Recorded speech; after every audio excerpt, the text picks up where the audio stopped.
Calcium আমাৰ শৰীৰৰ বাবে অতি গুৰুত্বপূৰ্ণ। কেলছিয়ামে হাড় আৰু দাঁত শক্তিশালী কৰাৰ লগতে স্নায়ু, তেজ, পেশী আৰু হৃদযন্ত্ৰৰ দুৰ্বলতা আঁতৰ কৰাতো সহায় কৰে।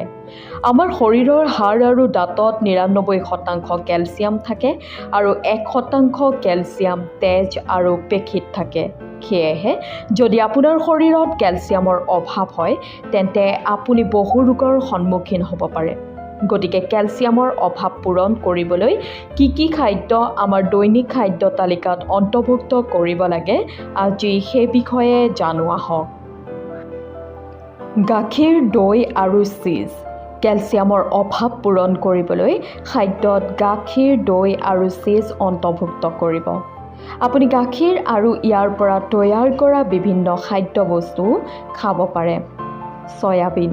চয়াবিনত পোৱা পুষ্টিয়ে হাড়ৰ ৰোগ নিৰাময়ত সহায় কৰে। হাড় শক্তিশালী কৰিবলৈ আৰু ৰোগ প্ৰতিৰোধ ক্ষমতা বৃদ্ধি কৰিবলৈ চয়াবিন অতি উত্তম খাদ্য। তিল। ১ চামুচ তিলত ৮০ মিলিগ্ৰা কেলছিয়াম থাকে। সেয়েহে শৰীৰত কেলছিয়ামৰ অভাৱ দূৰ কৰিবলৈ আপুনি খাদ্যত তিল অন্তৰ্ভুক্ত কৰিব পাৰে। কাঠবাদাম। কাঠবাদামতো যথেষ্ট পৰিমাণে কেলছিয়াম পোৱা যায়। সেয়েহে দৈনিক কাঠবাদাম খায়ো আপুনি শৰীৰত কেলছিয়ামৰ অভাৱ পূৰণ কৰিব পাৰে।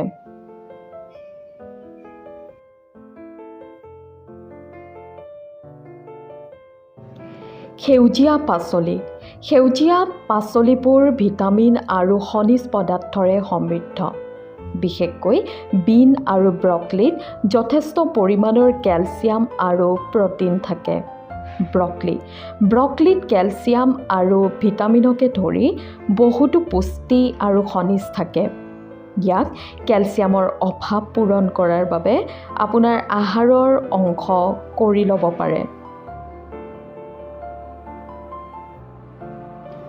আমলখি।